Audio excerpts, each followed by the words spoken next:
It's another day to be great. I'm Charbel Milan, and this is a Time Shared. Today we have a special episode of the Wi-Fi Lit series here to Time Shared. Hope you enjoy.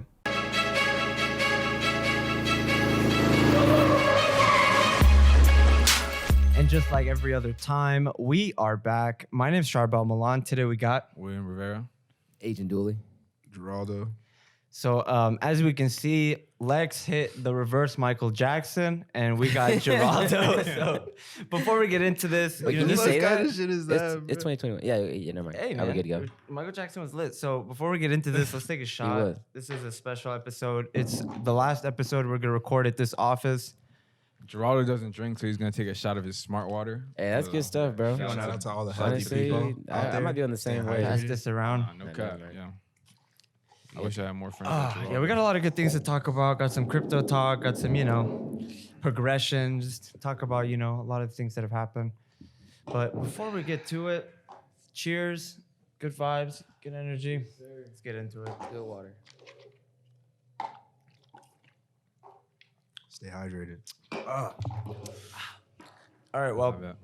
first things first. I feel like the best question to ask is to you, Will. And that question would be, since you came to this office, man, we shot your one-on-one here. We started the Wi-Fi Lit podcast series. We started the group mess. It was so much that's happened on the podcast side, but what about the progression that's gone on your side? Because I know it's been a lot. We all know it's been a lot, but for everyone listening right now, what are some of the main progressions you've had and, just kind of checking in and checking out before we leave the space?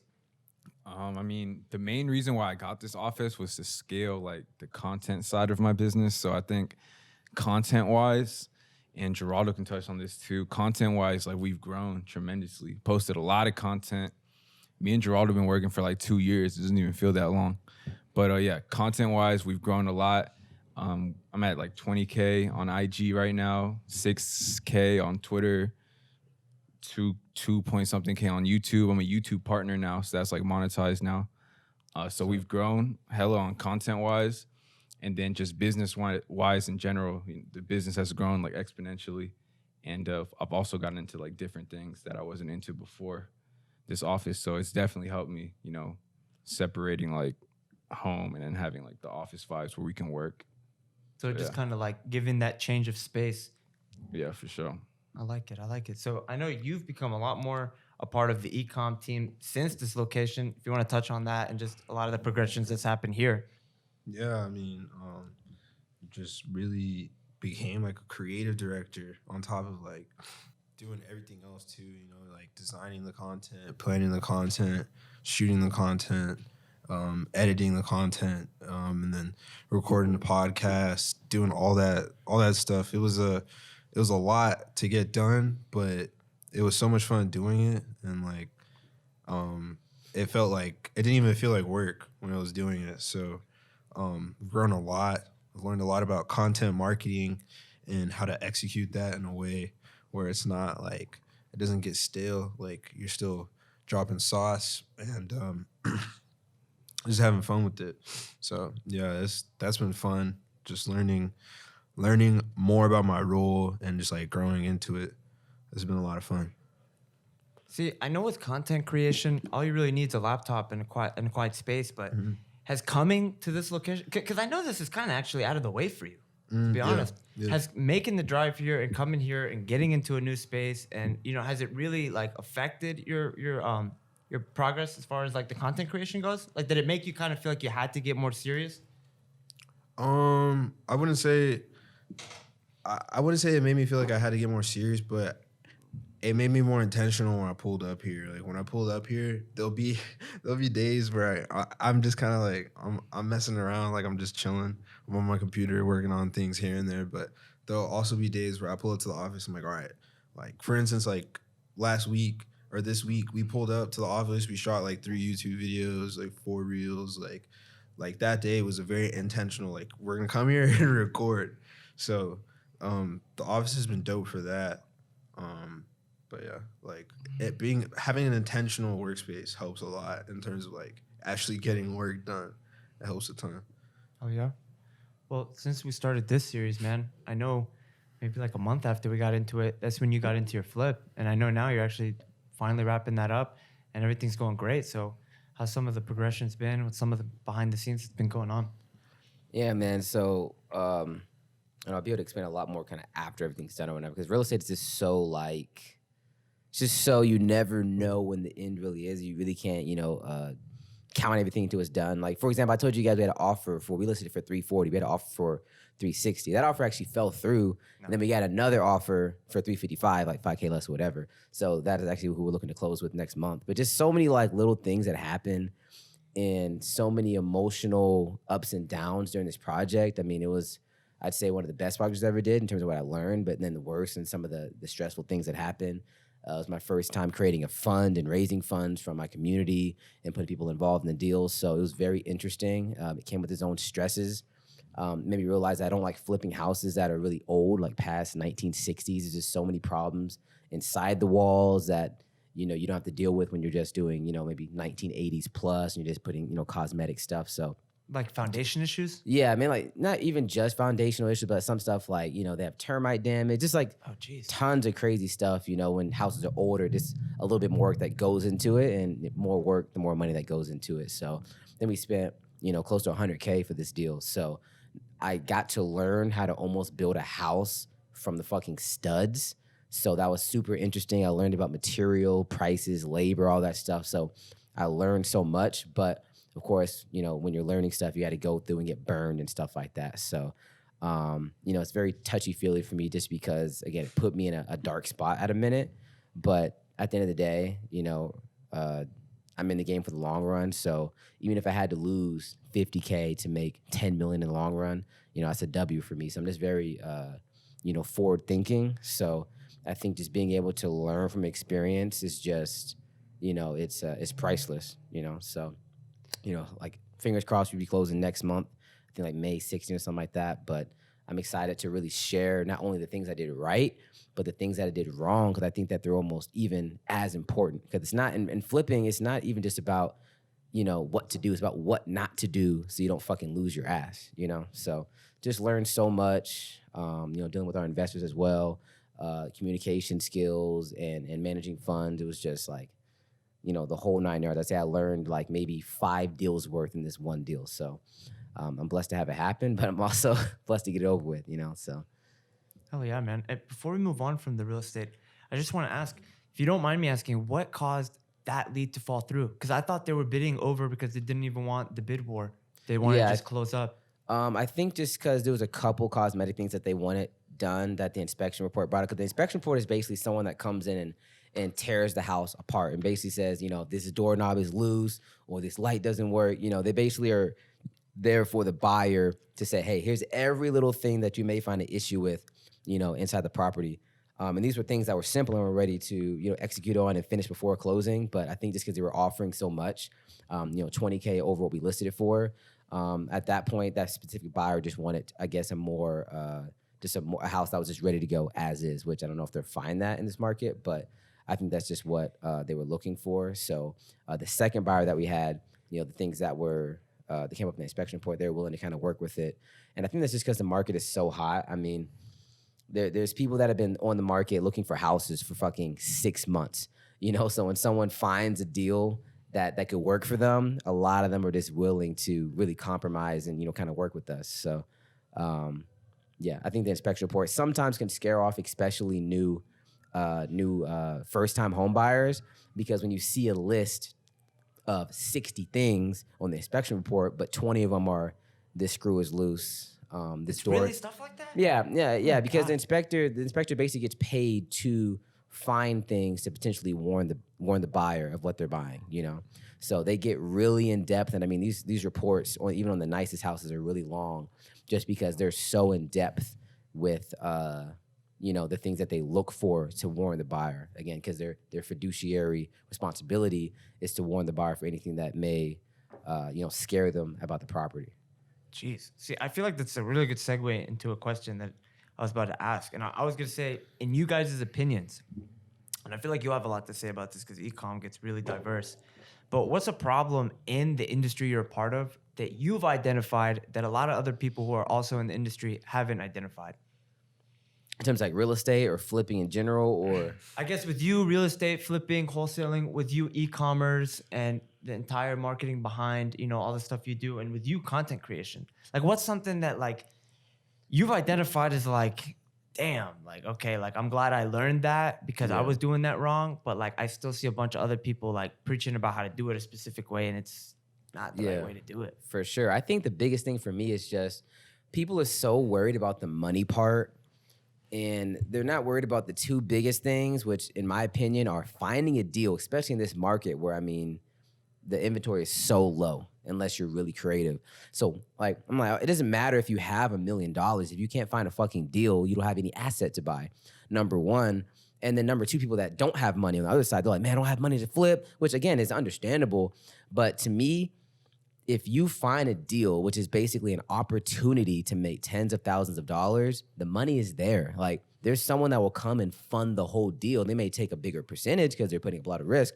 But nowadays, if you can find an opportunity where people can make money in real estate, the money is always there, whether it be a hard money lender, a private lender, a friend, family member, or your community or whatnot.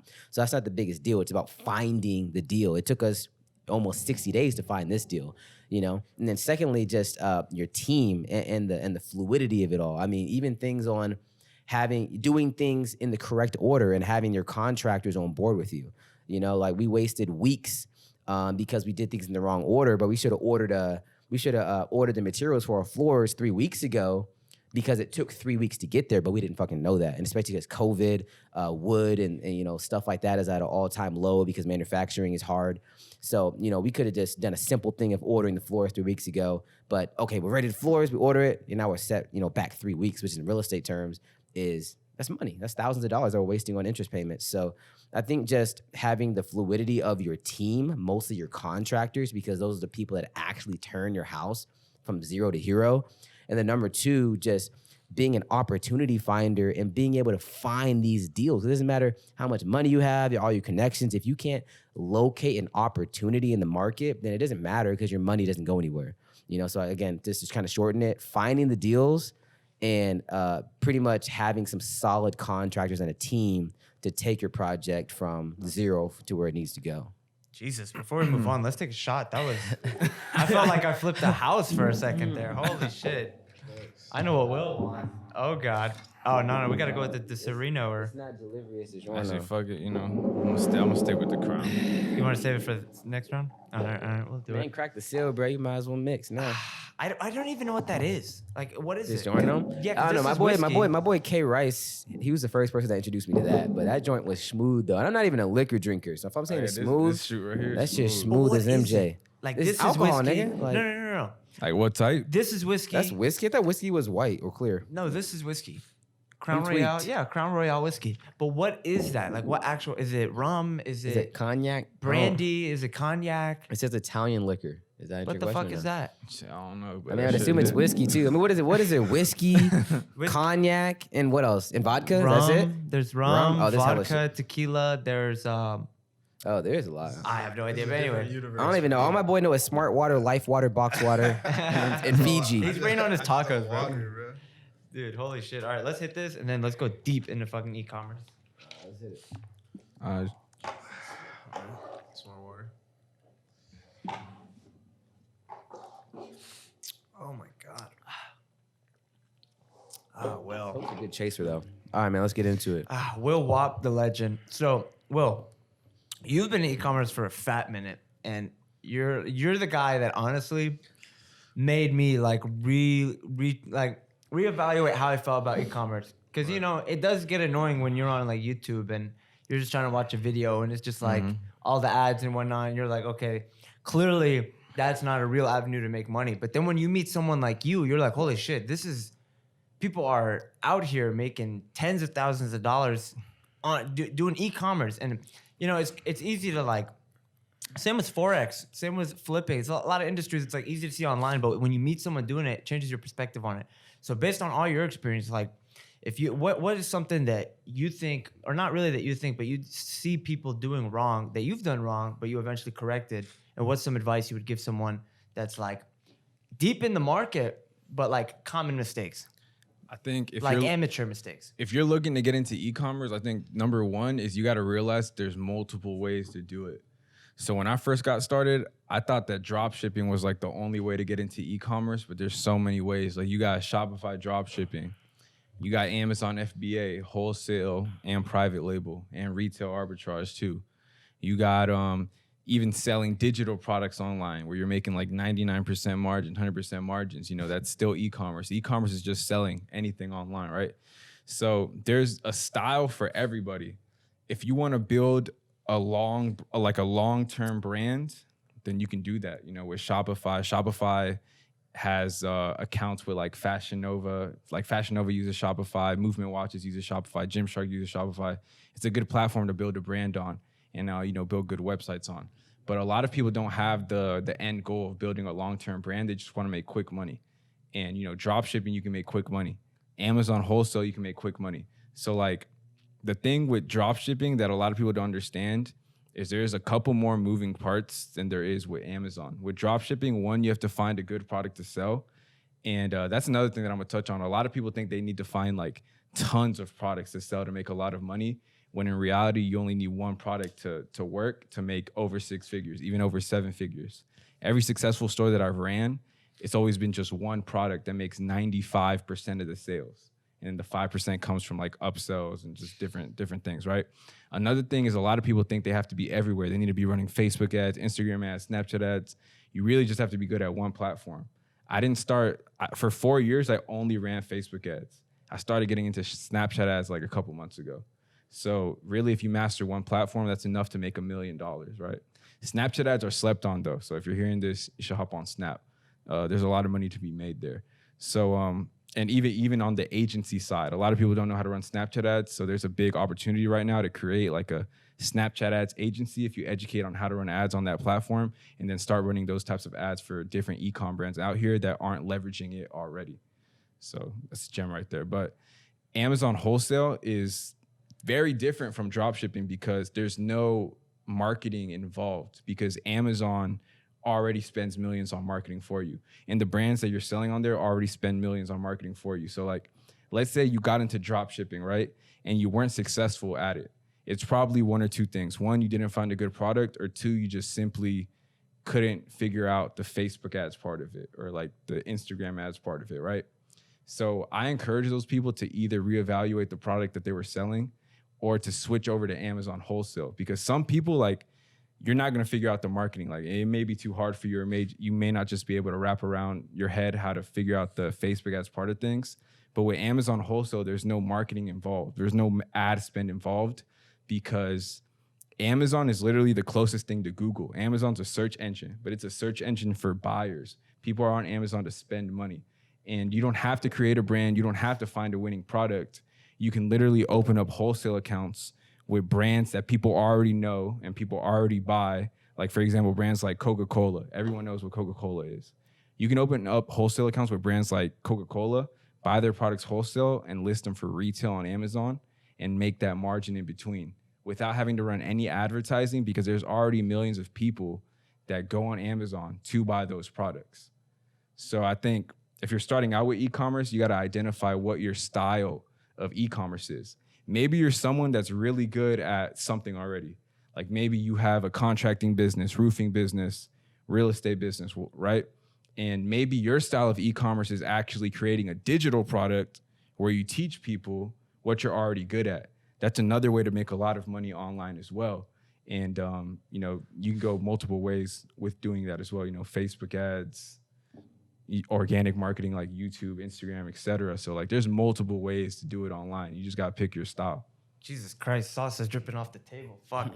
I got so many questions. And my one question is, why can you do that? Like, why can you buy Coca-Cola? Why can you buy Yeti cups? Why can you buy, a JanSport book bag? Like, why wouldn't the companies just sell them themselves? I feel like that's a question a lot of people have. Like, so like, some companies, you won't be able to do it because they do that. They sell it themselves on Amazon.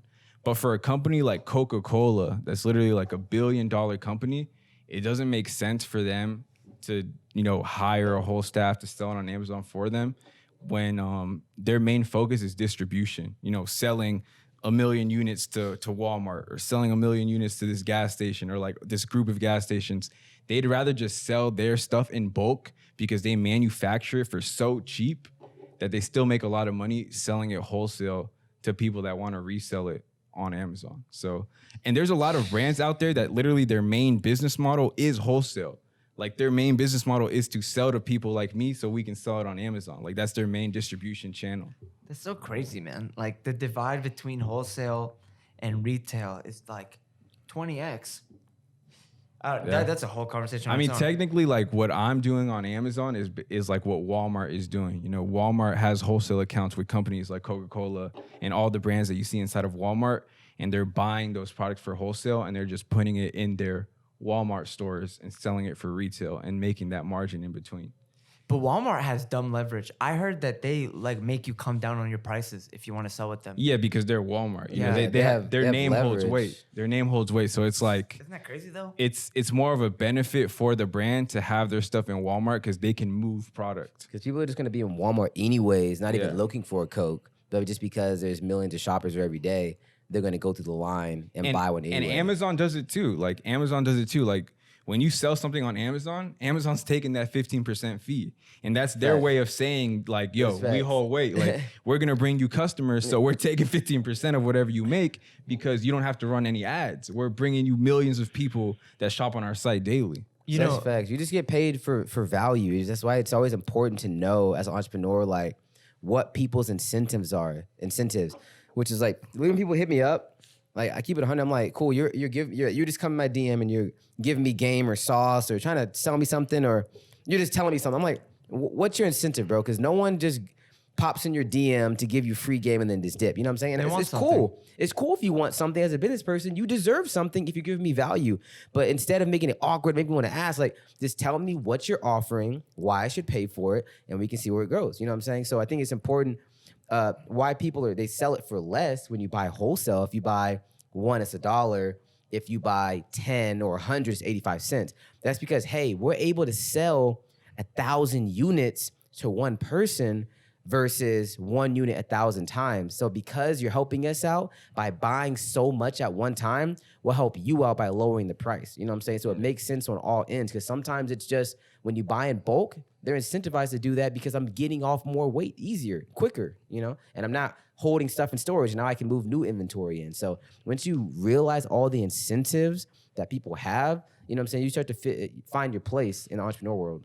see, I like that you said something right before you said all that. You said something else real quick, and it reminds me of something that Neil deGrasse Tyson said, and he said pretty much like he was talking about like the biggest mistake stores do is when someone walks in, they'll be like, "Hey, can I help you find what you're looking for?" Because he said if you help someone find what they're looking for, they'll never find what they were not looking for. That's facts. Because think how much money is made from like that Walmart checkout line. Like when Yeah. you're just checking out, Gums, and then my Slim girl's Jims. like, "Hey man, I actually want a Twix, or I want a chocolate bar." Like, think of someone buying. Think of 1 million people a day buying a $1 item, or adding $1 to their total. That's $1 million a day, and honestly, it's probably more. You know what I'm saying? So like, it's insane when you think of these numbers. I think you brought up something about Amazon. You made a tweet about it, like what they had, how many people that are paying for Amazon Prime. Yeah, so Amazon currently has 200 million plus people paying monthly for Prime. Like, just think of how much monthly subscription $6. income that is. And then here's the thing, though. It's like it only gets better. Like entrepreneurship and making money and building wealth, it's like a downhill battle, which sounds bad, but downhill as in it gets easier. Because think of the more money that you have and the more customers you have, the lower the price, the lower you can make your price, because the more people you have, and the more people you have, the more money you're making, which means that you can beat out your competition. So it's almost like the richer you get and the more popular you get, the more competitive you can be and the more dominant you can be. That's why Amazon, Walmart, etc., they came to a place where you can't even get as low prices as me because I can buy 1 million units and you cannot. You know what I'm saying? Like they've almost gotten to a point where they're a monopoly just because they're so powerful. You know what I'm saying? And that's a whole other story. But I love how in wealth, where it's like the more money you have, the more money you can make easier. You know, we can both make 10%, but if I have 100K and you have 10K, the same effort, I made more money just because I have more money. You know what I'm saying? And it only gets exponentially easier from there. That's why I say make your first 100K. And if you're smart, you can literally make it last the rest of your life. With all the opportunities now, crypto, stocks, Which we'll get into. options, like We will get into. it's crazy, man. Like people think that it's not an uphill battle, bro. It gets easier. You know, the more money you have, really money is just what I've learned is money is just a tool to help generate more money. You know what I'm saying? It's not really just something that you just spend. Money's just time. It's like, okay, cool. I have this money set aside just so I can have time and not be fucking homeless. And then the other 80% is a tool to bring back more capital to, again, set aside 20% to live, another 80% to go out and bring more money back. And once you realize that money is literally just that and you remove your emotions from it, you start to think about spending money different because you're not spending money, you're spending time. You're spending time tokens. You know what I'm saying? You're Jesus spending, Christ. you're throwing out your soldiers that are supposed to go to war and bring you back prisoners, which is more bread. You know what I'm saying? So when I used to be so emotional about money, bro. Like I used to look at my bank account and just like base my self-worth on how many dollars I have in there instead of using it as a tool to help bring back more. You know what I'm saying? So like when you're emotionless about your money, bro, that's when you become a fucking savage. Before we give Geraldo the floor to talk about design and stuff, because I want to let you answer this question too. When I was interviewing Dez, he said that. He was saying, like, I don't care how much money you have, you're still broke because of your mindset. Yeah. And I was just like, damn, like that is, a lot of people don't think about that. They're like, yeah, I got this much money, but it's like, and? Yeah, You know what I because mean? you can win the lottery, and if you have a broke mindset, which is like a crazy statistic that I don't know, but it's like X amount of people that win the lottery end up going broke because they were given a bag, but they don't know how to hold the bag. You know what I'm saying? And a lot of times they just blow it because when you get money that you didn't earn, you know what I'm saying? You don't know how to handle it. But when you work hard for your money, you treat it accordingly. You know what I'm saying? You put it in investments that are going to help you bring back more. So it's crazy how it doesn't matter how much money you have. If your mindset is broke, you're always fumble the bag. Always. And it's vice versa. Geraldo, the man himself, the fucking golden finger. Holy shit. What is a problem that most people in your industry have that they don't realize they have, that you also had, but then you realized and you fixed? Damn, that felt like a mouthful. I think the problem is that a lot of people who do what I want to do is that they don't know how to learn, and there's a lot of problems. There's a lot of problems is that like they don't know how to learn and just be comfortable being uncomfortable. Like there's a lot of time I don't know what I'm doing. I don't know. There's some times like I don't know what I'm doing, but like my past experiences like lead the path for where I'm like going to go. So yeah, like you just gotta be comfortable, not know what you're doing, and then like you gotta take steps to figure it out. Like take actionable steps and then just keep executing. That's one. And then two, just picking who you're working with accordingly. Like the main reason why I still enjoy what I do, and like I you know, there's for sure times it's really, really hard. I'm like, damn, like this is hard. I want to get to a new level. How do I get there? And I had to figure it out, but still like I've enjoyed every day I've worked on Vindici and Vindici's projects. And a major part of that is just because I picked the right people to work with. And I made, from day one, I said, okay, I'm working on dope projects with dope people and I'm going to have fun. And I'm not like, if I just have a feeling that a person just wouldn't be an enjoyable like experience, like working together, then I don't care about the bread, man. Like I'm not going to put my mental through that stress because it's already very stressful just trying to run a creative business, create it from scratch, and like learn everything you need to learn. Because the industry is also like fairly young. Like if you want to go learn how to run a creative business, there's not many degrees that cover it. The best place to go is just online and study other creatives who have had agencies and like sold agencies and stuff like that, or still have agencies and they're creating content on how to build your own. But yeah, just learning how to learn and being comfortable in the uncomfortable is a very, very like important like life skill too, because there's gonna be times in life where even outside of your business, but just life events like kind of jar you. You have to just take it and then just be like, all right, well, don't just get shocked. Like you got to take steps and just keep on going, and like you'll figure it out. So what I'm getting pretty much is that people come into the world of content creation and they're like, okay, it's all about how good I am at XYZ skills. But what you're saying is the flip side. It really matters what projects you're working on and the type of people you're working with. So you think a lot of people are just trying to get work, but it's not really about that. Yeah. You don't just, all work is not good work. You know what I'm saying, man? Like, it's very important. You got to understand, you have to be very specific with yourself too. Like, what do I want to work on? Who do I want to work with? I had a clear idea in my head before I started working with Will, like the type of people I want to work with. And that's why we work so well, because like, wow, this is my ideal customer, right? That's one. And then two, you need to understand the scope of like what you're taking on to a certain extent. There'll be times where you pick up a project, you start working on the project, and you're like, oh my God, like, wow, I don't know anything. How am I gonna do this? But you just figure it out. Like, it's either you figure it out or you fail. And honestly, failure is like, you don't want to be known as that dude who picks up projects and fails because you didn't know how to do it. So you just figure it out and you deliver. So yeah, it takes a certain type of mental toughness, man, and like a certain type of person to be comfortable doing that. But the more and more you do that, you get better at your job, and you amass and like an impressive amount of knowledge. And then three, you got to have a team for sure. Like thinking you can run or scale any business to like very large by yourself is nearly impossible. There's very few people who've done it successfully. But like there's like an African proverb where it's like, if you want to go far, then bring a team. But if you want to go fast, then just run by yourself. So yeah. So like build a team and like just understand each role that needs to be filled in order to like lead to a successful project completion, and find the right people for that. Take your time, talk to them, find the right people for that, and then just delegate that to them. And it's a huge task. It's expensive. Quality people are not cheap, but it's worth it. You know what I'm saying? So.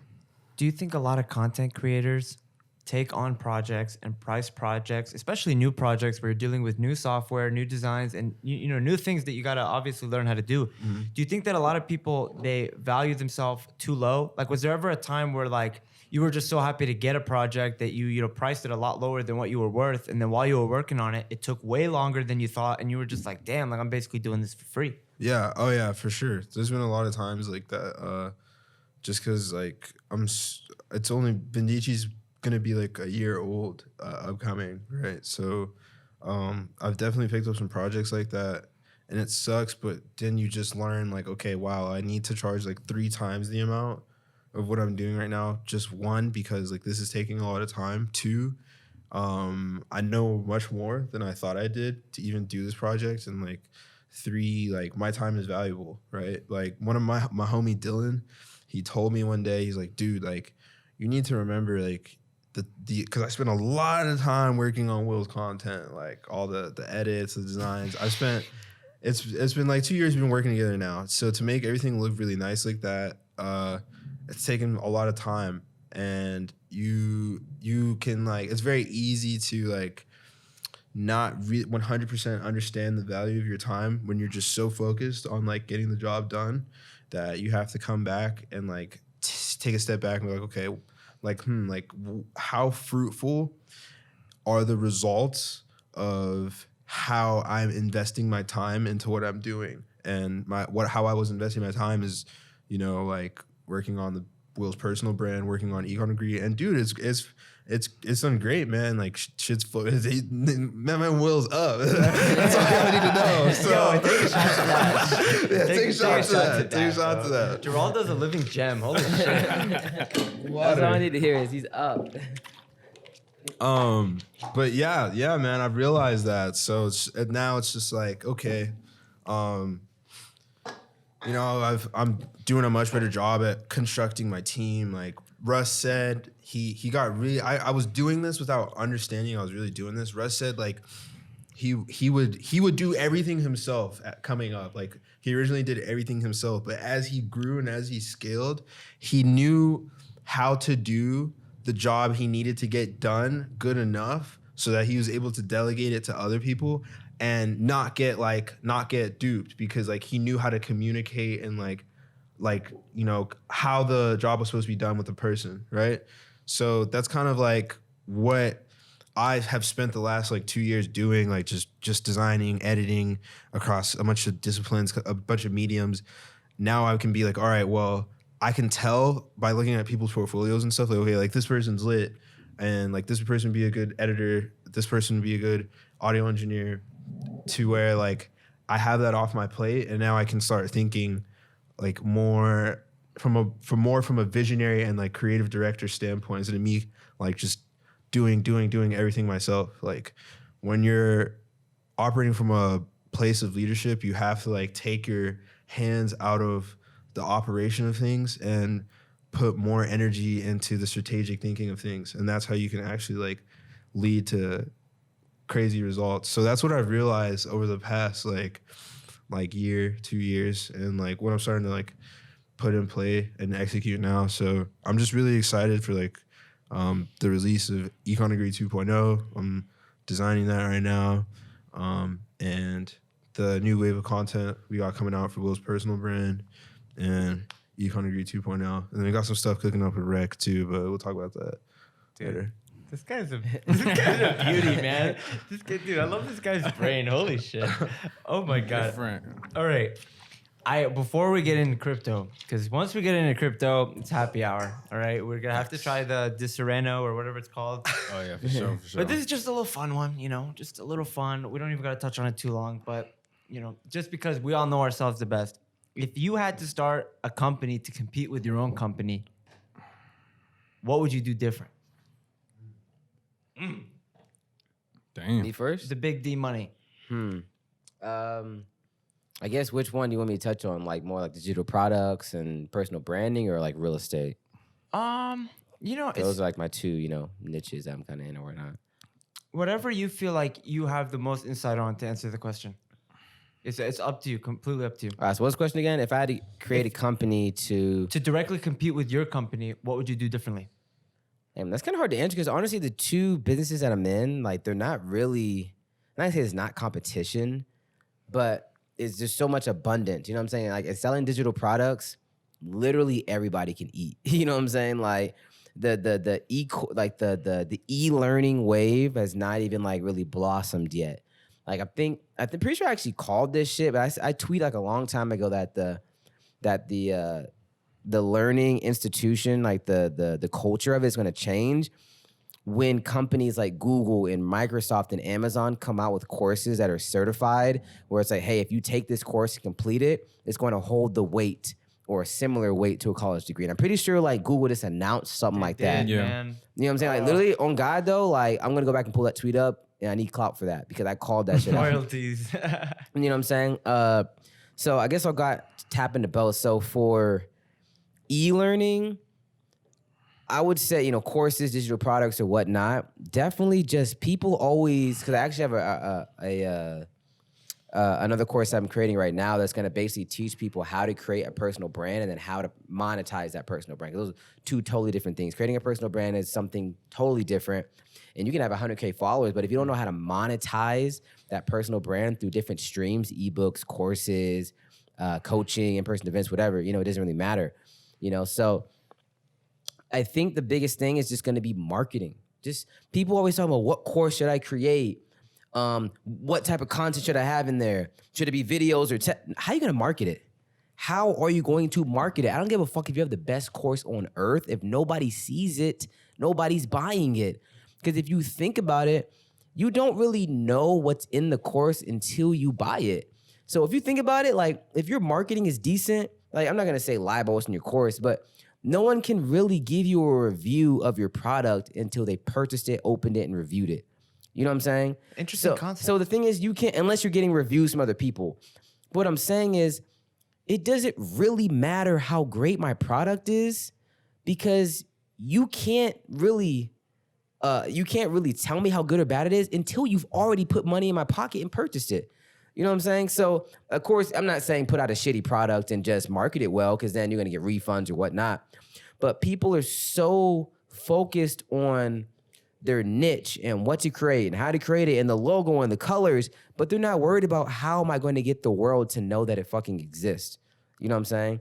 Because obviously, again, when it gets past that point where it's time for word of mouth and reviews and testimonials, that's when the quality of your content actually has a different concept. Because if your course is trash, word of mouth is not going to be good about it, or you're not going to have enough testimonials to entice other people to join or whatnot.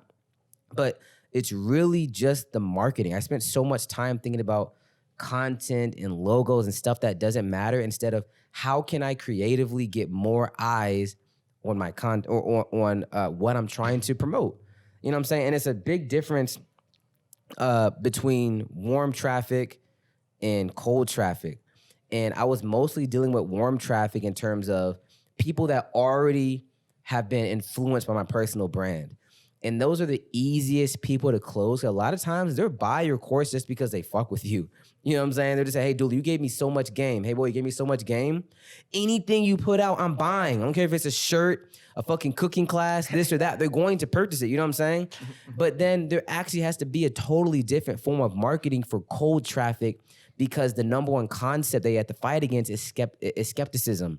When you're working with hot traffic, warm traffic, the skepticism is not in the equation because your personal brand has taken that out of the equation. You know what I'm saying? So now not only do you have to have a great product, but now you have to use different marketing techniques to be able to sway them from their skepticism. You may have the best course ever, but if you can't show someone on a promo why they should believe even what you're saying, you know what I'm saying? You ever seen an ad like, hey, we've helped 1 million clients do this and that. And that's great, but you can't get past the fact that you don't even fucking believe them because you don't know who they are. You know what I'm saying? So there's two totally different marketing techniques from marketing people that already believe you and just need the offer versus I don't only need the offer, but I need you to teach me and show me why I should even listen to you or believe what you're saying. So what you're saying is we need to find somebody. We need to drop everything right now. And we need to locate an individual who has been able to put their product successfully in front of a bunch of people, right? Mm-hmm. God, I wish we knew somebody who was doing that. Holy shit. And that's why Will's so successful is because he knows how to market. You know what I'm saying? Again, I'm not going to say it doesn't matter about the product because we all know at the end of the day, you have to add value to people. But the most important part is being able to creatively and effectively get your offer in front of people. Facebook ads, Snapchat ads, IG stories, IG posts, fucking having a lemonade stand on the side of the corner. You know what I'm saying? People. So when someone comes to me and say, hey, I want to create a course, how are you going to market it? How are you going to market it? How are you going to market it? You know what I'm saying? Because if you can't put it in front of people, then it doesn't matter because no one's going to fucking see it. You know what I'm saying? So for digital marketing, e-commerce or whatnot, I think it's not so much about the promo, but about the way that you're going to promote that to people and get it in front of people to even give them the opportunity to make a decision on it. I love it. Let's hit some of this DiSorno. I know he doesn't want to do it. He's tweaking. Bro, we're hitting it, all right? This is the last DiSorno. episode. All right, fuck it. Yeah, I'm going to touch on the digital product shit. We're about to get the dummy sauce. But I'm going to give you the sauce for e-commerce as well. Jesus. But since we're on digital products, I'll start with that one. Is this Let's shit good take this though? shot first. Let's see what Will's about. You say, is this shit good? You don't know, bro. Let's see, bro. Let's see. You crazy as hell. Let's see. I've never tried it. Oh, it smells good. See why? It smells like it has vanilla in it, but It it kind of doesn't. does, though. No cap. Yeah. Anything I fuck with is good, bro, and I fuck with this shit. That's all I got to That's say. good marketing. Let's do it. That's that word of mouth. That's that word of mouth. Cheers. I have no skepticism now. Fuck, dude. Wow. This shit different, G. Holy shit. See, we were FaceTiming when I was at the liquor store. And I was like, hey, should I get the cream vanilla one? And he was like, nah, it kind of already has cream. I was Right, like, cream what? vanilla, bro. That shit probably tastes like coffee or something. I was like, what are you talking about? Milkshake. Wow, dude, what is that? That tastes like That's that Italian. Yo, liquor. Will, that tastes what like did you just that, show that me? tastes like vanilla Coca-Cola after hours. That's what I'm saying. If Yeah. you mix that with Coke, Different, nigga. You don't even know what you're drinking on. Shit, I don't even know who I was with last night. Type shit. That's- all right, so this is about to go next level. Will, holy shit! I don't know how you're gonna answer this question, but all right. So yeah, He's ready. if well, you had to compete with answer yourself, the question, if I had to compete, I don't think anyone can compete with me. And I'm not saying that in a cocky way or like just. I'm not saying that just to say that. I'm saying it because I've just now realized. It took me 4 years to realize this shit, but I've just now realized that your story is what sells. So like you can sell the same product as me. Like there's millions of people with an e-commerce course. You can sell the same product as me, but you can't sell the same story as me. No one can say they went from felony to 6 figures, soon to be 7 figures. I can say that. And that is my leverage point on every single person that has an e-commerce course. You can go to hundreds of people's Instagrams and they might have an e-commerce course in their bio, but when you go to mine, it says felony at 17 to 6 figures at 21. No one can steal that from me. I'm immediately unique and you can't compete because you would have to change your whole past to compete with me. So just my story is my selling factor. And I would always hear like the top marketers say like, sell your story, sell your story, sell your story. And I never really knew what the fuck they were talking about. I just thought it was some corny shit. You feel me? Like, Yeah. what the fuck are these niggas talking about? But nah, it's true though. It's true. Like No, selling super my story facts. has made me the most money. And that's why like the promos that you see me post that I've shown Dooley, like the promos that are on these different pages, they've done so well because it highlights my story and not really my course. People buy my course because they fuck with my story. So That's so facts. And not to cut you off, but I think that it makes it even a better selling point because you're not even selling anything at that point. Again, No. other than Yeah. your story. So it's not like, hey, boom, boom, boom, buy this. This is, hey, this is who I am. Invest into me. And then just by human nature, anything that I put out there, if you're already invested in me, you're probably going to invest in it anyways. You know what I'm saying? That's using your personal brand as like the empire and then finding ways to monetize it. yeah, exactly. And then to touch on like how you were talking about cold traffic and warm traffic, that stuff matters too. So like there's this thing, I don't know if y'all know who Eugene Schwartz is, but he's like a top marketer. He used to do like marketing for like Rolls Royce, like way back in the day, way before Facebook ads and Wow. all that type of stuff. And he would always talk about how like every ad that you run, you got to put it through this like food court test. So like basically how it goes is everyone that knows you, like for example, all your current followers, everyone that knows you, you could post an ad right now and you could be like, buy SMU, here's testimonial A, here's testimonial B, here's testimonial C. And people will buy from you because they already know who you are. They already know what SMU is. And those testimonials will be enough to convince them to buy. But if you were to go to a food court, right, and there is like the food court was full, right, and you were to stand on a table and you were to yell, SMU is on sale, 50% off, buy it now. 99% of the people in there will just look at you, stare at you, and then they'll go back to what they were doing. Yeah. Because they don't know what the fuck SMU is. The 1% of the people in there that do know what SMU is, you might convert them because they know what it is and they know who you are. So like when you're running warm traffic, because Facebook ads allows you to target people who are following you, you can run those types of ads where it's like you're openly talking about Side Money University, right? And you're advertising it to people who already know about you and follow you. Those will work. But when you're running cold traffic, it has to be like a completely different angle. And that's why the food court analogy works. Like if I were to go to a food court and stand up there and be like, Ecom Degree University, buy it if you want to make money, most people are just going to continue on with their day.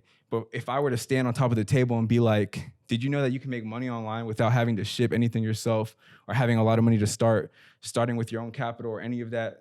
Did you know you could do that? Like now I'm probably going to convert 30% of them because they're going to be like, okay, like, what is he talking about? Like they might be more interested in that.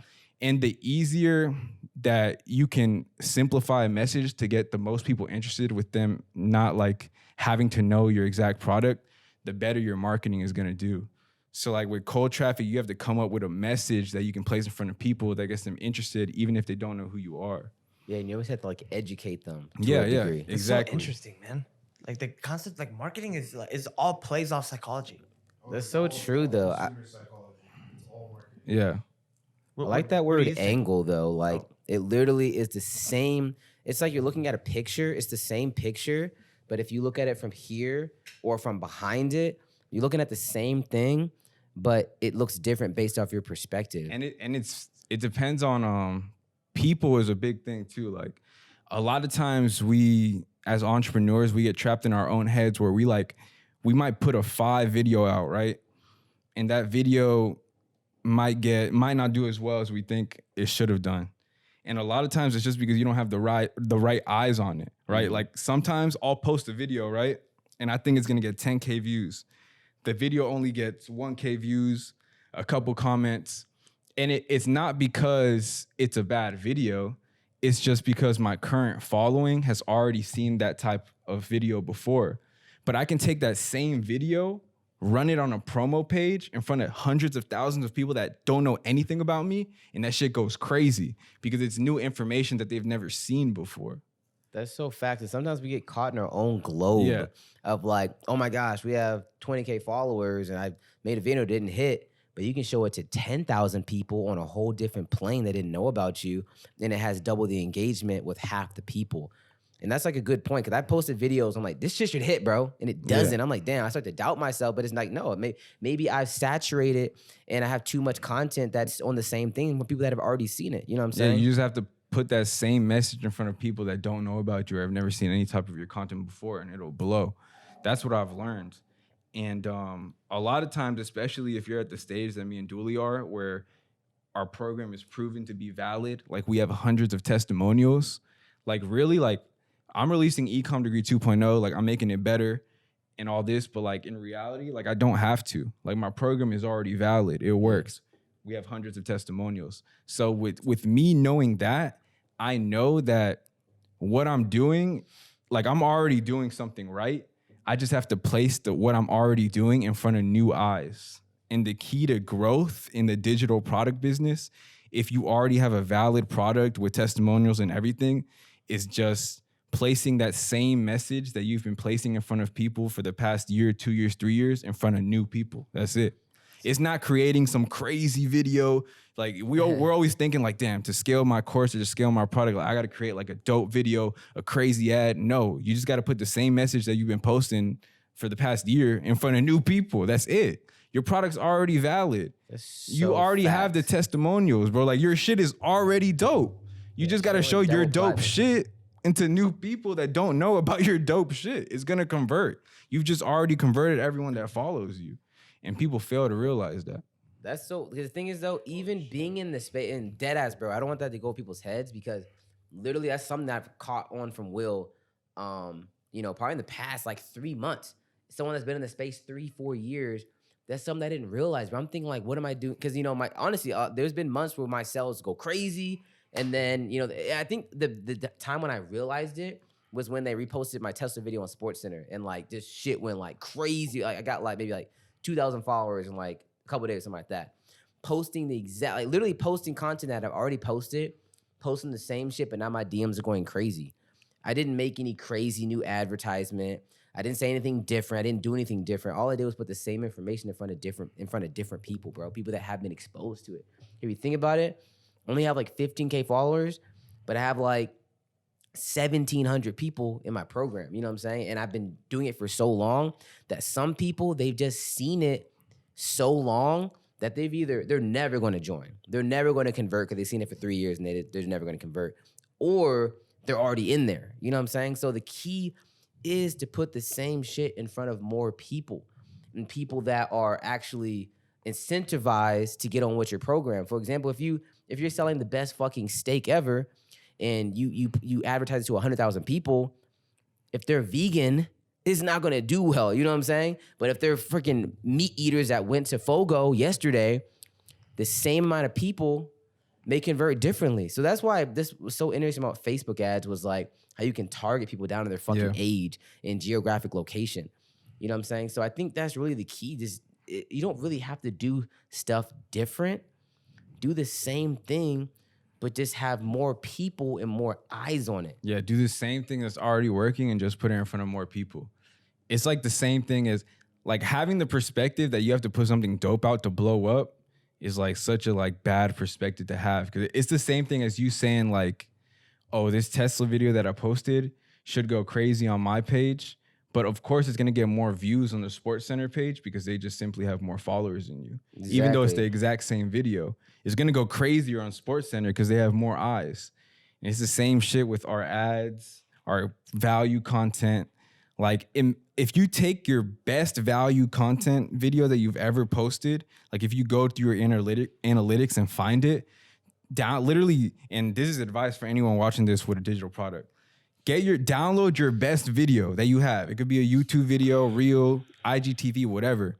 Download that video, go find a promo page on Instagram, like any page. It can be a hip hop page. At the end of the day, it doesn't matter what niche page it is, because people are people, followers are followers. Find a page with 100K, 200K, 300K followers, whatever, and pay them to post that video. And I guarantee you it's just going to go crazy. Because if it went crazy on your own following, what are the chances that it's not going to go crazy in front of thousands of people that haven't seen that?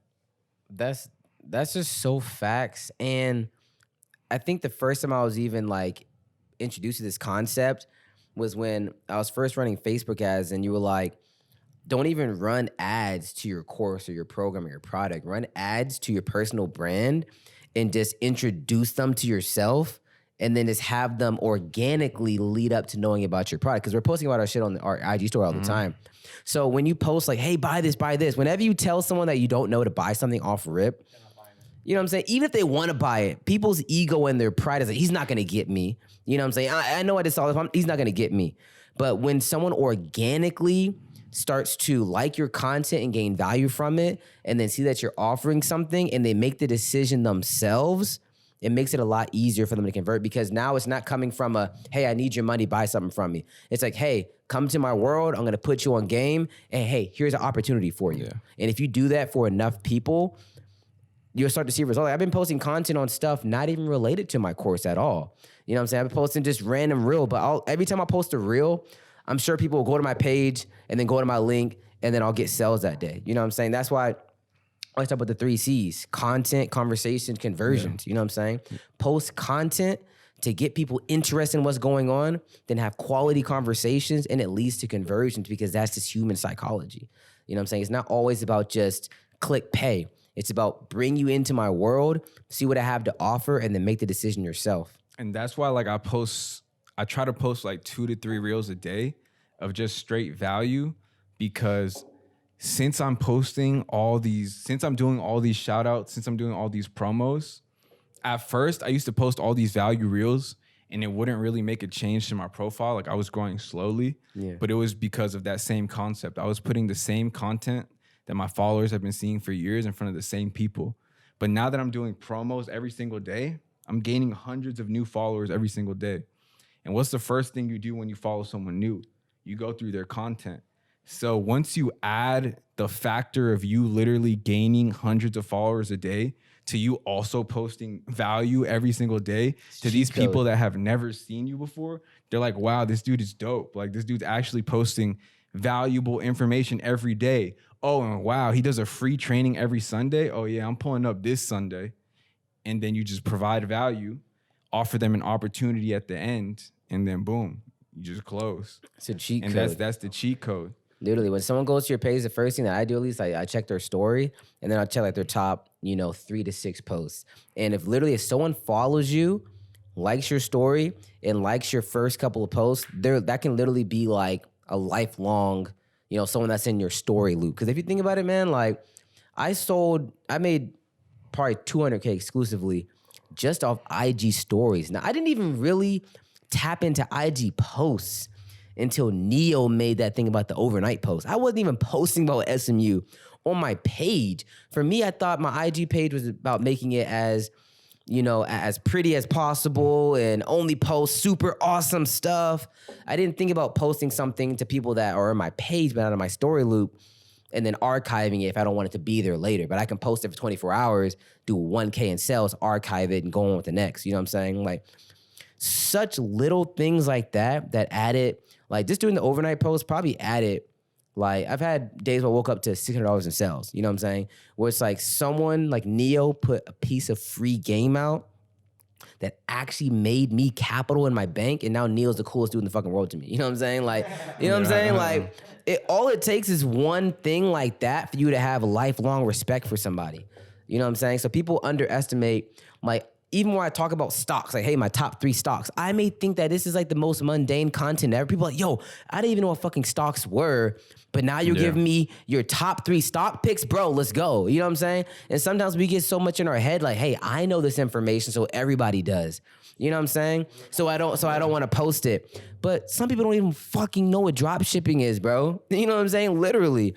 And again, people learn different. Someone might be 18 or 16, you know what I'm saying? On our, you know, they're not really expected to know that. So I think sometimes it's just about pushing the content and not getting so much in our head and saying, oh, this is not valuable. Oh, it's not this. Oh, it's not that. Sometimes it's telling someone, hey, did you know that you can check up tax liens on taxliens.com? And they didn't fucking know that shit. You know what I'm saying? So sometimes we need to stop overcomplicating things and thinking that we have to make a video on something that the 1% that only 1% of people know. Even if 50% know, still half of your viewers did not know and are gaining value and now owe you something. That's literally how I scale my business, bro. Because I used to have the mindset of like, I was looking at all these other people that do e-commerce, and I was like, all right, what can I post that they haven't posted yet? Like, what can I do to top them? And that's not the strategy. The strategy is what pages can I leverage to put my information in front of people that don't know anything about me yet.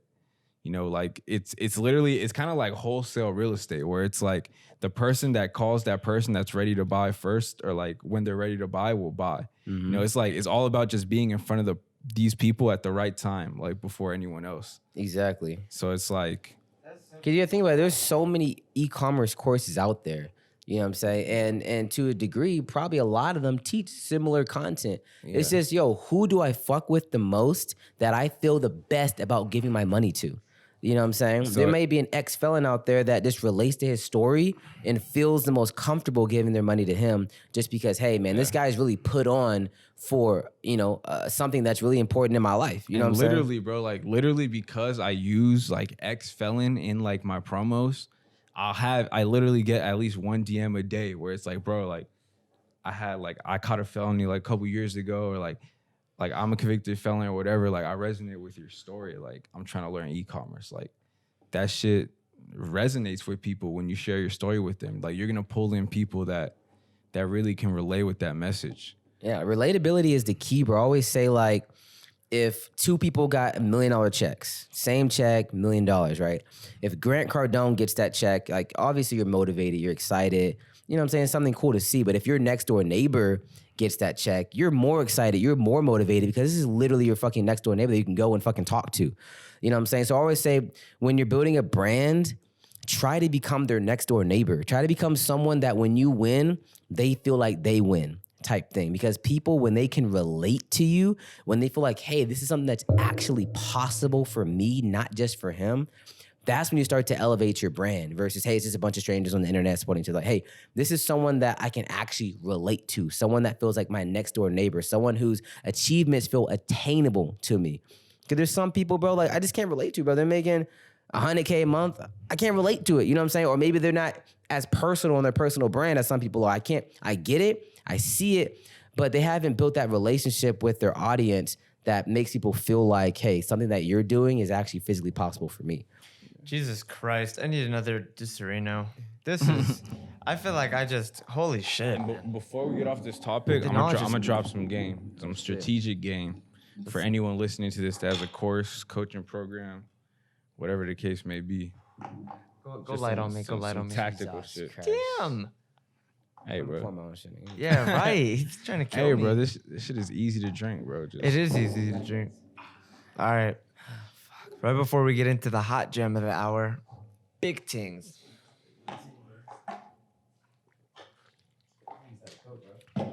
All right, so if you got a course, if you got a coaching program, whatever, a lot of times we're scared to run cold ads because we're scared of like what the comments gonna look like. Yeah. Because obviously, like you said, like if someone runs a cold traffic ad and they're trying to sell you something or they're trying to educate you something, immediately you form an opinion about that person because you've never seen them before. Yeah. So like, I don't recommend people run just straight cold traffic ads. And what's cool about Facebook is like you can literally, like for example, everyone that currently, like I'll use Dooley for an example. Like everyone that currently follows you, right, is either in SMU or they're not in SMU, but they fuck with you, so they're still following you. Yeah. So if you post something on your page, trying to like maybe a promo for SMU or like an ad, whatever, usually you're getting positive comments because your followers fuck with you, right? They're all commenting like fire emojis or like, yo, this ad is funny, whatever, right? Because these are people that have been following you for a minute. So what you can actually do is if you want to run a cold traffic ad, just post it to your profile, have all your current supporters comment on it, fuck with it. And then what you can do is you can then go into the Facebook ads manager and Facebook will let you select one of your existing posts to run as an ad. So now you can run that post with all those positive comments on it and run it as a cold traffic ad, but you got all your supporters under it. So now, you know, people, they like hopping on bandwagons. And you know the quote, monkey see, monkey do. If people see a cold traffic ad and people are hating on it, they're more likely to hate with those haters. But if people see a cold traffic ad and they see hella people under it, like, yo, you're dope, like, yo, supporting, they're more likely to be like, oh yeah, this dude is actually dope. Like, these dudes, like, they are like speaking some real shit. Like, I should check them out. So like, bro, just doing that simple thing right there is gonna boost your cold traffic ad like crazy. No, the thing is though, bro, that's so true. Because of especially the culture now, bro. Like you said, monkey see, monkey do. Like, I promise you, go to any post on like a big page like Sports Center, World Star. I almost never see 50-50 comments. Ever. It's never fit. I don't know if it's the algorithm or what it is, but you guys ever seen a post of like a celebrity, right? And let's say like let's just say Tyga for example, when Tyga was like down, everyone just started hating on Tyga, like when the Kylie Jenner shit happened. Like every post that had Tyga in it, wherever, World Star, whatever, every comment was negative. It was never 50-50. And again, I don't know if it's the algorithm that only shows one type of comment, but it was not 50, like one comment, oh, it's fire, oh, it's trash. You know what I'm saying? Everything was either this is trash or this is fire. And it's because, again, not only is the culture now, people will comment negative things if things are already negative to try to get likes. So some people will comment negative things just because that's part of the post and they want to get comments or they want to get likes because it's a funny comment or whatnot. So I think being able to have a foundation of comments that are positive, not only are people not going to make a negative comment out of nowhere because it's not following the trend and it's probably not going to get a bunch of likes and attention, but it's going to psychologically influence some to perceive the information as good because other people are already saying that it's That's good. exactly what it does, bro. Because like when you see, like, for example, when you see a post and there's hella people hating, it's easier it's easier for a hater it's easier for someone to look at it and be like, oh, people are already hating on this dude. Bet. Let's go. Let me roast his ass. And go crazy, flame it, but like, boy. if everyone's positive, even if you have that hateful mindset, it kind of like you're kind of shy to hate because you're like, damn, I'm the only hater. I'm in the minority. Yeah, I'm in the minority now. Section. Like, so and that's a big psychological thing because especially since Instagram is like troll land, bro. People will literally make a comment just to get likes or make a comment just let's jump on the bandwagon and cook this nigga. You know what I'm saying? It's crazy, bro. And that's why when I see and it's crazy, it's hard out here for marketers because if you come out any type of way and you can tell the culture's changed. Because before, as you guys probably remember, all the ads before were people flexing in mansions and flexing in cars and e-commerce gurus and stuff like that. And now it's done a 180. Well, someone will say, "Hey, I'm in my Honda Civic right here. I'm not a multi-millionaire, but I can't teach you how to make money." It's like they know that type of content, like flexing in an R8 or whatever, was like automatically hated on. So now that they saw the type of attention that was getting, they went a 180 to almost mock that type of content and make the opposite and say, hey guys, I'm not in a $1 million mansion. I don't have a Lambo, but hey, my store did do $100K last year or whatever. You know what I'm saying? Mm-hmm. And I pay attention to that shit because people are, and it's almost like it switched so much where like people are marketing their L's a lot more now. You know what I'm saying? Like I'm not gonna lie. When I had my first flip that didn't go successfully, I can flex that shit and still make money off it, bro. Because not only did it happen, but obviously we all know that when someone markets or talks about their L's, we see them as more humble now. Like, oh, he talked about his L? That means he's real. That means that, he's not just always talking about good stuff or whatever. But like some people are overdoing it now with like, yo, I lost $1 million last year. Like, nigga, you just fucking suck, bro. What the hell? The fuck, bro? You're broke or whatever. You know what I'm saying? But did you guys kind of see that in ads now where people are almost mocking the hey, I'm in a RA, buy my course type thing? They're mocking that content because they saw that people weren't. Because at the beginning it worked, bro. When ads were just starting to hit, you sit in the RA, you sit in an Airbnb mansion, you know what I'm saying? It's a scroll stopper. And it goes crazy. But now people are starting to see the strategy behind it. And they're starting their ads off with, hey, I'm not in a rented Airbnb mansion right now, but my dropshipping store did this, blah, blah, blah. It's cool to see the evolution of stuff. And I think everything does a circle, just like fashion and music and stuff. So I think it'll go back to flex lifestyle type ads maybe in a couple years. Eventually. Yeah, eventually. Hey, man, speaking of evolution, before we really, shift gears, well, I mean, I guess I'm about to shift gears. Before we really get out of here, I want to have a little crypto session. I want to, because you were talking to me about something that I didn't even know existed. And it was the fact that, like, you can get a loan on your crypto, Right. keep the crypto, have your crypto appreciate, but get, like, money in the real world and do shit with it. Mm-hmm. So I just feel like it's a crime if we don't, share that information. So It's too much salt. We have to charge on niggas, man. Yeah, like let's Patreon. put this on Patreon. Wi-Fi lit Patreon. Oh God, Yeah, bro. I'll touch on it. Don't give it too much. Definitely do your own research. No specifics. But But this yeah, blew my there- mind. Yeah, but Yeah, because you there's get your com- shit lost, G. There's companies like, for example, BlockFi is the one I've been looking into, where they let you transfer your crypto into their platform, and they'll let you use your crypto as a collateral and take up to, I think it's like a 35% loan of what your crypto portfolio is worth.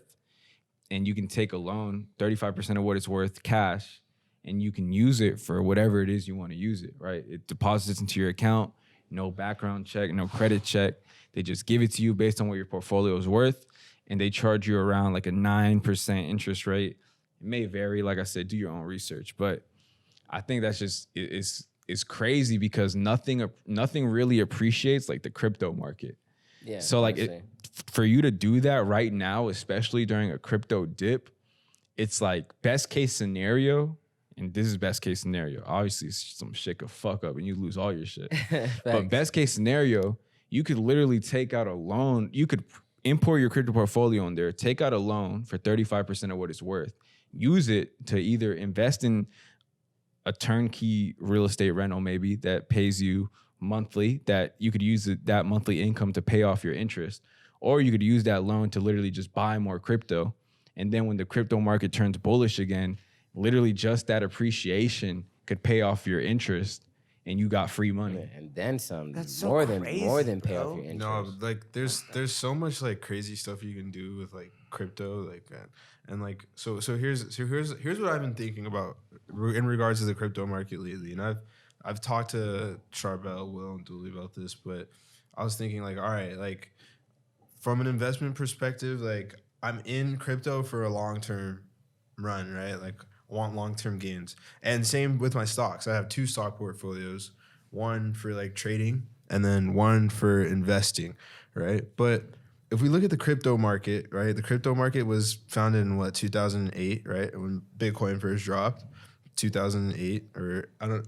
Is it What, 2008? Because that'd be convenient. Because that's when like the real estate market crashed. 2008. Yeah, it that's- was 2008. It was Yeah, 2008. that's Didn't really that's take why off. Bitcoin was made. Like wow. that's what caused it to be made. Wow. I didn't know The that. crash. You didn't know that? No, I I didn't. didn't know bro. that either. Yeah. So Wow. I was thinking like, okay, the crypto market's been around since then, but the stock market has been around since like the 17th century, the 16th century. It says here 1611, is when the Jeez. stock market was made, right? Yeah. Yeah. Yeah. How though? Like how you invest? That's how you What, get you scammed, just go bro. and take your dollars to the damn bank and just No, write check. checks? it's actually super interesting. Like You I'm sell a horse gonna or go some like shit? I'm gonna go like read more and like about how like stocks worked back then. But like Yeah. I've read like Sir Isaac Newton, bro. Like Oh, hell no. Yeah, he had stocks, bro. was up. Yeah, he was up. Yo, bro, he actually lost a fortune, bro. Oh, like, hell no. bro, in the Master or no, in the Intelligent Investor, it talks about it. Like he was like day trading and like he messed up. He lost hella bread and he was pissed. But nah, bro. Nigga had to sell all his cows. He was bro. running options, bro. No, bro, but like I just been thinking, like, all right, so the stock market has been around for so long, bro, and like we've seen across what 4 centuries, bro, like it's gone up, right? Yeah. And dude, it's been around for so long. The crypto market has only been around since 2008, and we've seen how much it's gone up. So from an investment perspective, like, will the crypto market beat the S&P 500 in like a 5-year period? Like, I highly doubt it, bro. Like, I highly doubt. Think so? Bro, the S&P 500 is not going to beat the crypto market in a Oh, I 5 thought years. you said you said it you back. said Oh, the so, opposite. I okay. was like, you might be tweaking. No, I no, thought you no, just I said tweaked. that. I was I like, I'll tweaked. accept an opinion, but you tweaking. No, I tweaked. The hell, the S&P nigga, you get like what 80% No, a year, bro. No, like yeah, no facts. Like 15% is like the average in a 5-year run, a Yeah. 5-10-year run. So, dude, crypto is gonna beat the hell out of that, bro. The thing is, you can have an 1,000% year Yes. and then lose every year after for the next 9 years and still be more up. The You know what I'm S&P saying? 500, right? Honestly, Safe Moon changed my perspective on crypto. It really did. You I bet. know it's just an altcoin. I know it could be a scam. Who knows? They could do a rug pull. They could just had that happen actually. But Oh, I shit. don't. Wait, what does that mean? What does that mean? 'Cause I don't even know what that A means. rug pull is when basically like a majority of the funds are in a liquidity pool, and what the liquidity pool is basically used to process the transactions. And a lot of times, like with SafeMoon, they're locking away like 250 mil. So like no one's gonna have access to it because they want to get in trust with their investors, right? Yeah. But pretty much what they can do is they can pretty much sell the liquidity pool, and what that forces you to do is you can't sell your shit. So there's Because no one's gonna buy it. Because there's no buyer for it. Or there's what? not even like the currency is not even available to process your transaction, bro. So pretty much it's like Oh, it's That like sounds illegal. That's why, it is. That's It why is. that's why they call it a rug pull, because it's just kind of like psych. But Damn. pretty much, there's that. You know that can happen, and it did happen. But that's also my own fault. But That happened to you? yeah, it did. I was telling you guys. On before. what? What coin though? I don't even want to tell y'all. You guys are gonna laugh at me, bro. I want to know because I don't want to buy What that coin? shit. What It's nothing, coin? bro. It's called anti-Doge. Oh, yeah, nigga, You yeah. really pump that shit so much, and then Bro, fuck why off, would you bro. go against Doge, tweet? Because man, I'm a tweak. I know. But here's the Damn. How much thing. money you put in there? Bro, I didn't put that much. I just threw $100 in there. But the gas fee, like, bro, just to transfer and convert, and bro, I had to burn like $40 just to finally get to the swap page. And then I set the wrong slippage, so then I fucked up that swap. So then when I finally did that shit, I only had like $40 in there. But then I checked that shit today, bro. My shit was at 23 cents, bro. What? Why are you lit, bro? Because, bro, I experienced the rug So pull. why you lit? Yeah, right. You said Because- 2300. Yeah, Yeah, like, yeah, yeah, what? 2300? Bro, my shit's at 23 cents. I pop on the Telegram. The Telegram doesn't exist anymore. Ah, damn. Yo, and Oh, they ate off the gas fee, G. anyway, I'm not gonna get into that. But then there's SafeMoon. That's crazy. Bro, I 5x SafeMoon. I'm still up on SafeMoon right now, and it's crashed like half. So it's like it crashed, kind of. no, not really. I mean, it did because everyone was trying to say it was a scam, and then obviously it didn't, and then it had like a downward like triangle, and then it like squeezed out, and now it's going back up, which is a good sign. But I'm still up like 170%. But the thing is like, it changed my perspective on crypto because I was like, damn, like I only thought these percentages were possible as like options. Yeah. But crypto, dude, it's like if you just like think about Dogecoin, like let's just stop for a second. Like it's funny, Elon Musk, blah. But really, I bought Dogecoin at 0.033 and then I sold at like 0.07. And I was like, hey, I like doubled my money. Yeah. But imagine someone who put in like 10 bands at 0.033. They're That's what up I'm right saying. now, bro. It's They're up it's like a fucking casino, dude. that's It's like 300-400 grand, bro. That's not heard of. Like you like, can't do that anywhere else legally. You can't. Just the fact it just changes your perspective on money because people are changing their entire financial futures off fucking Some fucking coin. meme Bruh, coins. I should be up off Doge right now, bro. You What bought is, it? Look, what's the crypto market at? On October 22nd of I last say it year, should be. I bought Doge at 0.002. Hell no. 002? Bro, is it crazy that it doesn't even matter how much you bought? That shit would still be up thousands. Bro, I had a couple hundred in there. You'd be up like 40, 50K. Yeah. Damn, you tweaked. Oh bro, my. just off celebrity Yo, tweets, bro. that's crazy. Bro, Look, honestly, bro, we could. Look, bro, I sold my Doge, and I was Oh up too. my. I sold my Doge February 1st of this year at 0.04. But let me ask you a question, right? And I still like got crazy returns. What does that say? Because we were talking about this at the gym. We were talking about like, bro, what is money anymore? Like, bro, I bought Safe Moon on a website called Pancake Swap. Like, what the fuck's going on, Oh man? God, bro. That's the actually world one of is the top weird. exchanges, though. Pancake Swap's lit. I was. That's what I'm saying. It's just crazy, like, bro. When your But what the fuck? mindset switches from like, bro, if you think about it, the average American makes 40 to 50K a year. You know what I'm saying? Like, and I'm talking about people breaking their fucking back. You know what I'm Ass saying? in half. Like literally, like Facts. labor. You know what I'm saying? Facts. Like I haven't experienced hard labor really ever in my fucking life, to be honest. The hardest labor was pizza delivery. You know what I'm saying? So to me, it's hard for me to even fathom it because it's something in my lifetime as a young man that I've never ever even experienced. You know what I'm saying? I've experienced that shit. And like it's just like, like just wait, how can you ever go back or go to that when you realize that you can buy stocks or sprinkle $200 and 50 altcoins and hit the lottery once and you make more than someone made in 10 years. Like it doesn't make sense. But what does that say about money? Like when someone like Elon Musk can almost single-handedly pump a fucking altcoin and literally make millionaires, bro. Like, what does that even say? It shows that working hard doesn't mean shit anymore, dude. But what even is the stock market at that point? Like, bro, I think crypto is the future, not because of like the technology or the blockchain. Of course that is. Like, if you understand what each coin does, you're like, holy shit. Like, Yeah. especially like VeChain and how they have VHO and like they pretty much made it to where like you need both for, it's like the chicken and the egg thing, right? Yeah. But anyway, that's cool. But it's just like, just even the percentages, like, it's literally just all about hype now. Like, it's literally all about everyone puts their money in one place. That's But it. do you think that it's sustainable though? Do you think that these percentage growths are only this big because crypto's like a major thing right now? Like think about it. I think in the long run, yeah. How much? In the long how run. many days in a row can a coin go up 10%, 15%? I want to answer this.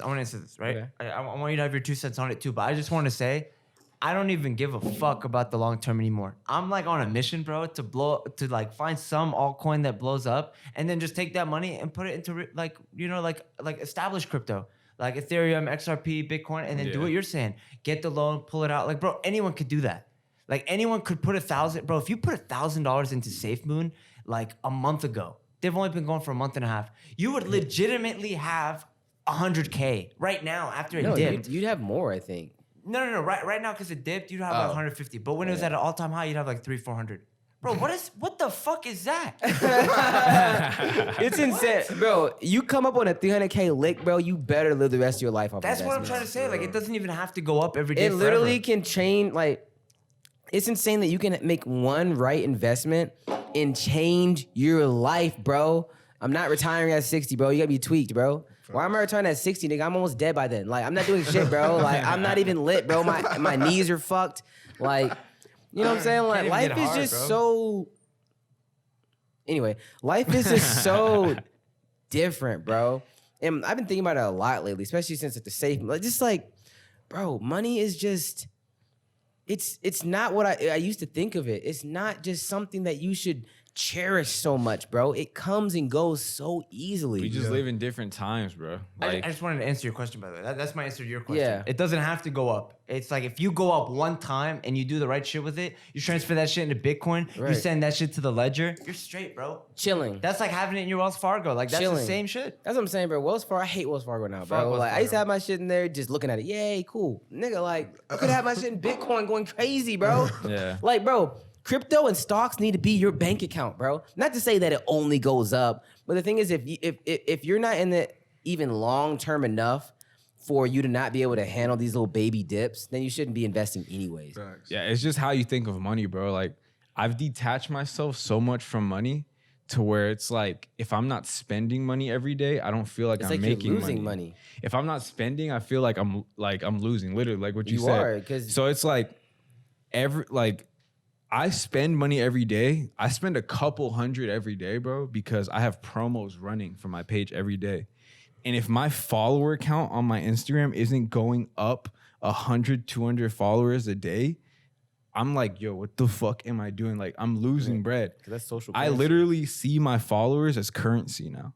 Like, that's like It my is. followers is like my fucking, like That's my the new bank Wells account, Fargo. bro. Like, that's the Wells Fargo now. And I just want to also add, I'm not some crypto like enthusiast, bro. I don't know nothing. I'm literally, bro. I was in a group message, our group message.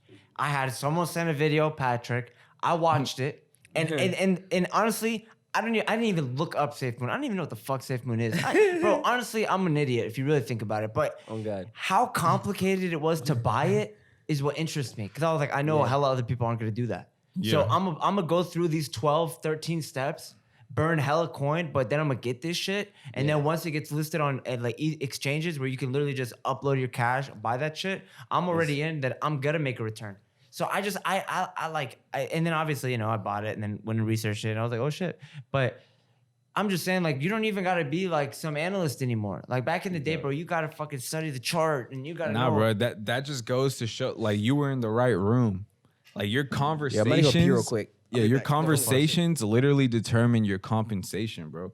Just because you were in the right group chat, Yeah. you've made a 140% return. I was up 340 actually, but it came back Yeah. down because I didn't sell. And literally, that's just, it goes back to who you surround yourself with, bro. Like, imagine the people that don't get around people that are in those types of group chats, and they're in group chats talking about like just some dumb shit. They're never gonna have that opportunity thrown to them because they simply just don't have those conversations ever come up to where it's an opportunity for them to make money.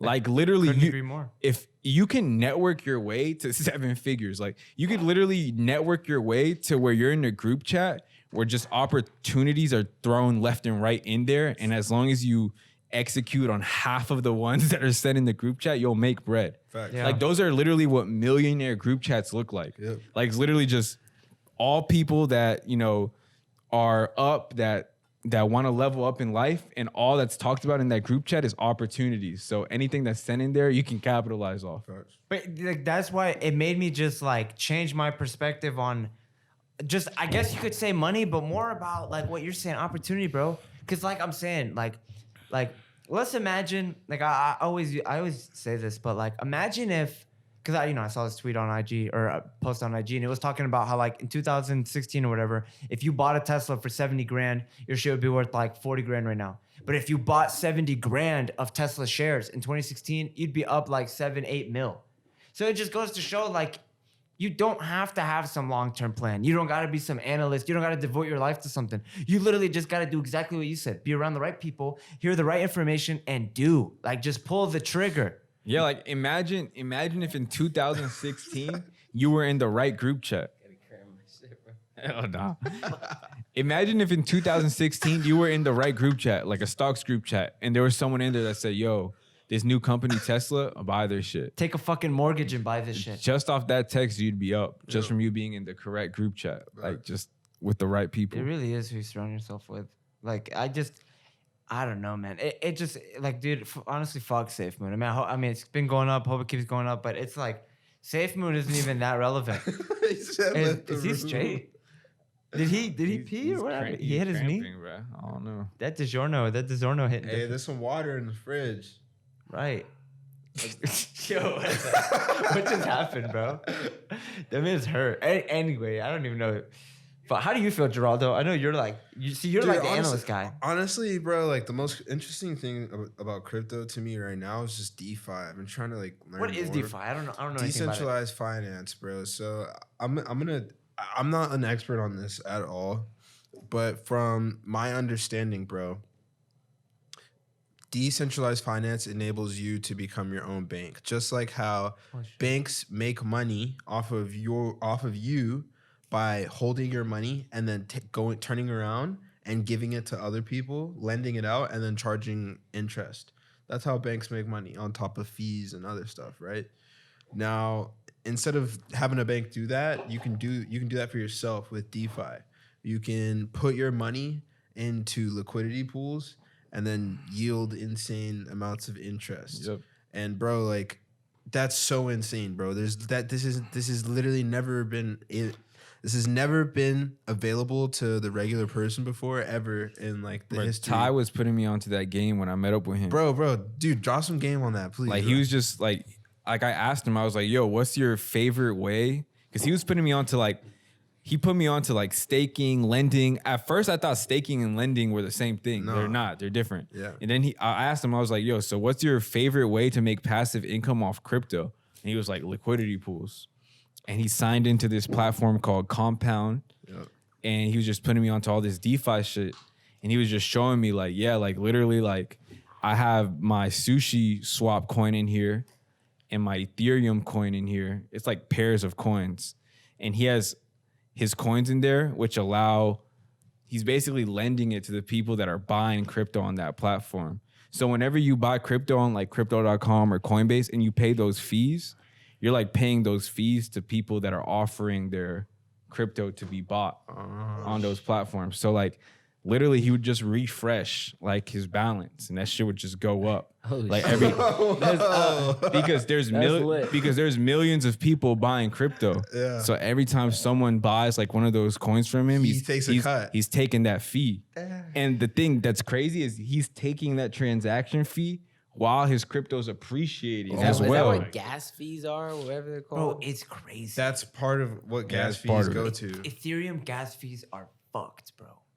Like what? It's expensive. No, bro, like we're talking like 30, like 40% almost by the time you get. Hell no, For bro. me at least. I'm not where I investing was shit doing- then. No, but that's because you're making so much. It doesn't even matter. Yeah. I'll pay the Honestly, gas I fee use twice. Coinbase, but the Coinbase fees are crazy, bro. I'm not gonna lie. Like it's like at least like $10+ per like $500, which I guess not a lot, but like Ethereum 2.0 is supposed to solve the insane like gas fees. Please. But yeah, dude, I think DeFi is probably the coolest thing to me in terms of crypto and like blockchain technology. I've been like researching that more, and I think the another like super cool thing that like nobody knows about, and like this is like life-changing information. Like as more and more people get this information, it's gonna change lives, bro. Like Will and I were talking about it. Like, dude, you can take your savings account, take it out, and then put it into an app like Celsius. No, this is not financial advice, please. Not financial advice. But you can take your savings account and you can put it into an app like Celsius, and then buy USDT, Tether, and Tether is a stable coin. You can take your savings and buy Tether and then put it up with Celsius and earn 13% appreciation per year on your Tether. Now, the only downside to this is like Tether is a stable coin. It's not going up or it's not going down. So you'll just yield 13% I appreciation mean per that's year. a lot though. But that shits that- on traditional bank. Yes, bro. interest. Like that does not exist for the And average then person. another Better thing- than stock. Guaranteed though? Guaranteed Yeah, it 13%. Another thing we talked about, bro, is if you want to, you could literally buy like Bitcoin or buy Ethereum, whatever. And when it goes up, you can literally sell and take profit and keep your initial investment in Ethereum. And every time you take profit, you can throw it into a stable coin like Tether, earn 13% annually, and keep your profit in that coin because it's not going to go down or up. So you can consistently take profit in the market and throw into stable coins that won't move in value while it earns 13% That way you're not interest. getting Wait, what's tax on that? it either. Without paying fees? You can just swap it into that currency? Yeah. Yeah. That's what I'm saying, bro. And the thing is, like, I actually like that's the crazy thing, bro. People think that to be a researcher or an investor, you have to have these crazy computers and know all. Bro, YouTube and Google are 90% of what the fuck I use, bro. You know what I'm saying? So it's like I literally sat down for like while I was making breakfast, which I don't even make breakfast that much, but I was literally just as I was fucking cooking bacon, dude. I was watching. I forgot their YouTube channel name, but I was just watching about DeFi, which is decentralized financing, and we're literally like in a time where it's like disrespectful not to get rich. Like if you think about it, bro, I'm not gonna lie. Hopefully there's no 80-year-old niggas watching this, bro. But if I was 80, bro, I'd be pissed because I'm old enough to see all this new shit that's happening, but I'm too old to really capitalize on it. You know what I'm saying? Oh, that's crazy. Like, bro, think of the people that are just retired from real estate investing and now realize you can put $50K in crypto, take out $25K and buy and use it to buy a rental or to flip a house. You know what I'm saying? Like the things that are happening are insane. Like when DeFi becomes more not only I guess safe and more centralized. Well, I wouldn't say that because the whole point of it is going to be Not decentralized. centralized, but Once it becomes like more mainstream, Yeah, you know what I'm I guess saying, and that's the more word. like That's more the word. safe in terms of like I might not like Wells Fargo, but I've never woken up thinking that my money may be gone. You know what I'm saying? Yeah, facts. So what I'm saying is, if think of even the smallest crypto can give you a 5% percentage per year, bro. Nobody's having money at Wells Fargo and Chase. So think how that's- this can literally overturn banks are the fucked. financial. Banks are fucked. Why do you Banks think are they don't fucked, want to bro. adopt crypto? Bro, do you know know what? Because of that. do you know Joe Pompliano or Nah. something Pompliano? He's like a really famous Bitcoin dude. Like he's had hella Bitcoin since back in the day. And bro, he always tweets banks are fucked. And that's because of DeFi, bro. Like there's no need anymore, bro. We've made our own liquidity pools. We can get the interest out of that to ourselves, bro. The banks have been doing this with currencies forever. They're the ones, all the fees and stuff we pay the whole time. Like the banks are getting that. Now it's not like that anymore. Like it's going to us. So it's gotten to a point. So crazy. Banks are fucked. It's just that people don't know about this yet, and banks know. Banks already know. That's why they're buying so much in crypto up already. But dude, as time comes on, like, dude, if the banks don't switch to a DeFi backed system, they're fucked. There's no need for them. Here's one more thing I want to touch on before we get out of here. This shit's almost 2 hours. All right. Really? Holy shit. Yeah, it's been a great one. I'm not gonna lie. Yeah, facts. Not only like let's just say a person doesn't even want to get into the DeFi and the interest, and then you put it like let's not even go that deep. Yeah. Banks are fucked because let's say Will lives in England and I live in fucking USA, and like we do some business. We fucking sell we're the biggest manufacturer of like fucking, I don't even know, dildos, anything. All right. And I owe Will $3 billion, right? There's only like a handful of ways to go about paying Will. I can buy a shit ton of gold and transfer it to Will. I can buy silver, transfer it to Will. I can do wire transfers, pay the fees, but all of that involves other people. It involves banks. It involves financial institutions. And once again, they set it up to where the fees go to pay them. Yeah. Bro, motherfuckers are transferring $3 billion in Bitcoin for $11. And it's like instantaneous. And no one knows. And then you got Stellar, where literally you can transfer, like if you're sending money from the US to China, you send that shit in Stellar, and in like literally 1 minute, it gets to China and it transfers to their currency. And no one knows. And you're paying like Different. 0.0000010 like cent fee. And no one can track it. That's the thing, bro. No one can track it. Like I can pay you billions of dollars and like it's just fucking wallet. Imagine real estate deals at that point, bro. Like, Yeah, bro. oh, You know what you I'm need a saying? meal, bet, boom. Check your phone 30 seconds later. Honestly, all right, yeah, I got a thought meal. that's what XRP was I thought that's what XRP was trying to do.